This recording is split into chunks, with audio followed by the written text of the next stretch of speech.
welcome back to Simply Delicious 101. Now, I wish that I could tell you that I have a video for you to watch that I created.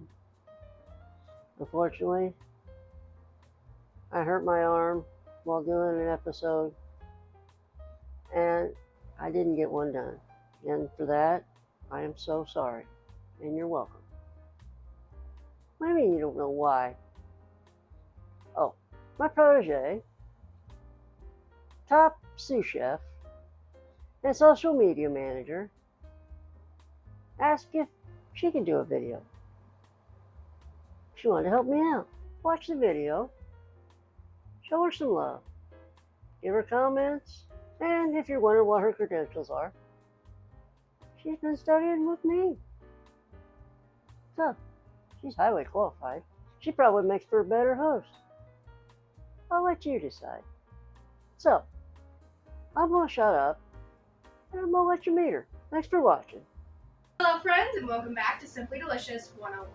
I know, I'm not your usual host, but between you and me, he hurt his arm doing the next video, so I'm taking over for him. Now, I don't know about you, but I usually skip breakfast, but when it's a special occasion like the 4th or a holiday, I love breakfast, and I especially love making it for my family. One of my favorites is my Nana's pancake recipe. It's quick and easy, and I'm going to show you a lot of tips that I learned when I first started cooking. Very simple recipe with very easy to get ingredients. You probably even have some lying around the house. So all you're going to need is some oil of your choice. We usually use vegetable or olive oil, some flour, sugar, salt, and we'll get to why in a little bit, baking powder, and milk. Now, if your family's as big as ours and likes us pancakes as much as we do, we usually double the recipe, which I'll leave in the description. But now time to get making. So the first thing to go in is the flour, and you're going to need 1 1/4, or if you're like me and need to double the recipe, that'd be 2 1/2. And if you get a little on the surface, that's okay, because you can always wipe it down with a paper towel.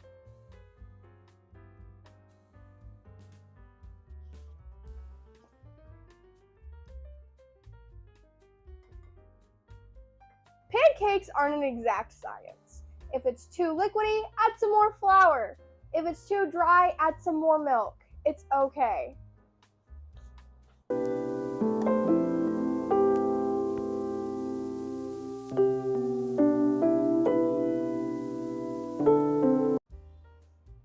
I know it seems contradictory to add salt when pancakes are supposed to be sweet, but it enhances the sweetness. That's why in a lot of recipes for baked goods, you see salt in the recipes. Now, I'm doing all of my dry ingredients and then my wet ingredients because, from personal experience, if you add all of the wet ingredients into your dry, it's going to make for a clumpy, bumpy mess. How much baking powder you add completely depends on you and how fluffy you want yours. But for our recipe, we usually do 2 to 3. Now, if you're like us and use farm fresh eggs, make sure to crack them in a separate container before putting them in. They haven't gone through the processing that store-bought eggs have. Now, it's time for our wet ingredients. You're going to need 2 cups of milk.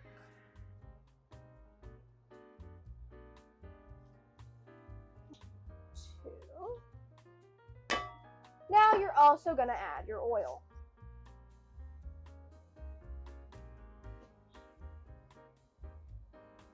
1, 2, 3. Now, you're going to need to mix it up and fast, because that baking powder has already started working while you were putting in the other ingredients. I know making pancakes can seem like a scary concept, but it's really not. It's basic chemistry.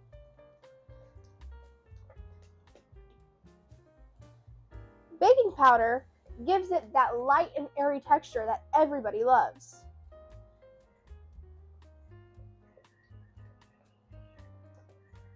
And make sure not to overwork the batter because it can get too thick.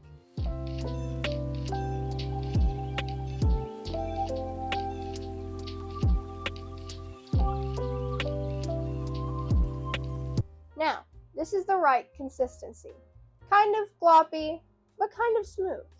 That's what you want. It'll be easiest to pour out later. Now, depending on what pan you use, depends on how hot it has to be and how long you have to wait before putting it in. If you use a cast iron, you have to wait for it to heat up. And if you're just using a stainless steel, it's not going to take as long. But a good tell for good pancakes is if you see bubbles forming around the edge, and I will show you that here in a little bit.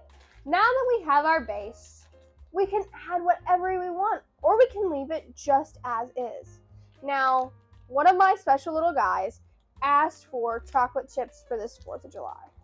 Now, you can add white chocolate chips, dark chocolate chips, semi-sweet.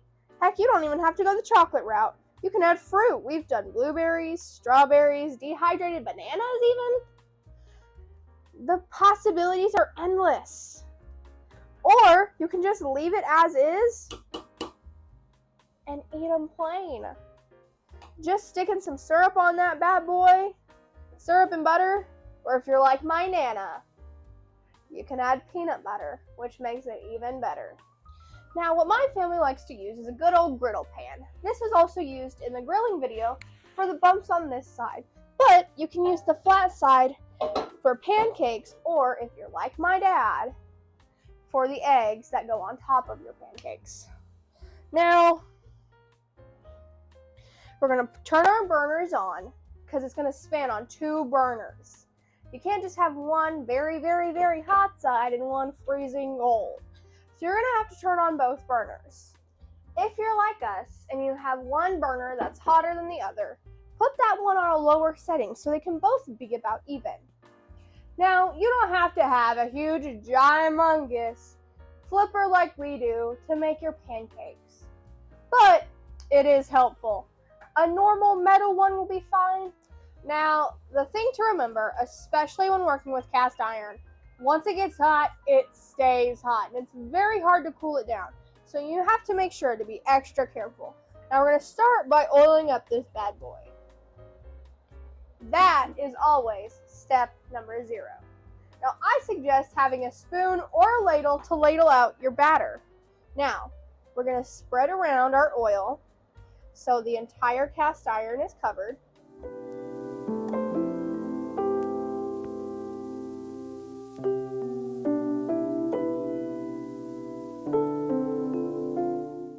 Because we don't want any dry spots in case pancake batter decides to spill. And this is a great recipe, especially for little ones to help with. Now, you're going to pick up your bowl. I'd suggest having one with a handle so it's easier. Plop down one pancake at one end, and then another pancake at the other end. Now, it's okay if they get a little separated. That can always be fixed. Now, if you have enough room, like I do, I'm going to put another one in the middle. But always err on the side of caution when it comes to your pan. Now, you see those bubbles on the edge? That's what we're looking for. We're looking for those bubbles to form so we can have that nice, crispy, golden underlayer. Now, check. This one is ready to flip. And I know because of the bubbles. Look at that. That is a pretty darn good pancake. Now, you want to keep an eye on the others, but make sure not to flip them too early or they won't be done. Like that one was a little too early, but that's okay. And they don't have to be the prettiest. They're all going to the same place in the end. Now I see that this back burner needs to be a little higher, this front burner, because this pancake is done. Now, make sure that all of it is cooked. Make sure you have a landing spot for your pancakes so when they are done, you can pull them straight off that hot griddle so they don't burn.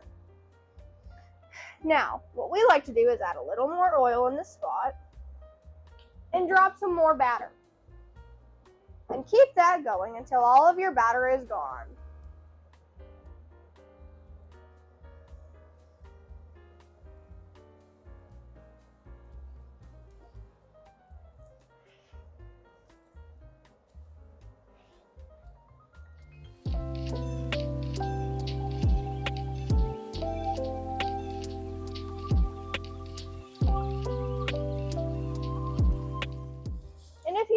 some crowd control. That's okay. Ooh. See, that back burner needs to be turned down because that pancake is a little on the crispy side.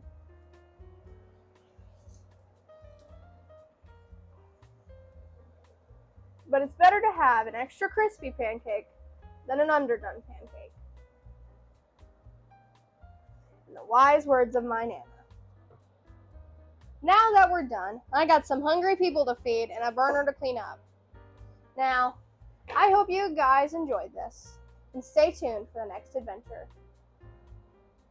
Make sure to like and subscribe so you can see me next time. Bye! Sydney and I want to thank you for watching this video. I think this cute young lady did a beautiful job.